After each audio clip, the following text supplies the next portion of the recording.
There's only one more in the series after this one, and this one is the Morgan and Orr Press, which is introduced into Philadelphia 1901. Now, the electrified knuckle-joint press replaced the centralized steam engine, the boiler, and the whole kit and caboodle. This eliminated the danger and inefficiency of long belt runs and allowed machines to be controlled independently. And it required only a reliable municipal electrical supply. This was a big deal. It was safer, more precise, and it was much more easily scaled to coin production. There was far less infrastructure that had to be devoted to this. It simply was transmitting power around the building. The presses themselves were built in Philadelphia by the firm Morgan and Orr. Now they refined the same toggle joint principle by Allhorn, Thonnelly, and Peel, and they adopted these to run on electric motors.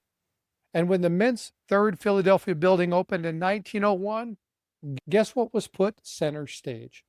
It was designed for the outset of electrical power. 12 Morgan and Orr knuckle joint presses were moved from the staging area of the second building and converted over to the individual electric motor drive.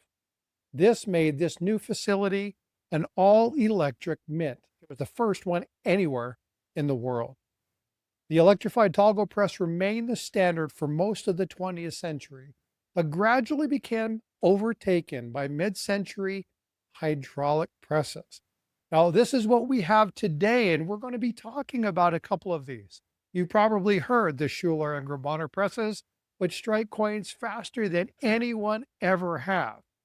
And this is the one that allows us to produce millions of coins in such a short amount of time. Join me next time for the high-speed coin presses that hit as much as 850 coins a minute. If you like this series, share it, subscribe it, hit the notification bell, and come back for the final one where we talk about the modern day high-speed presses.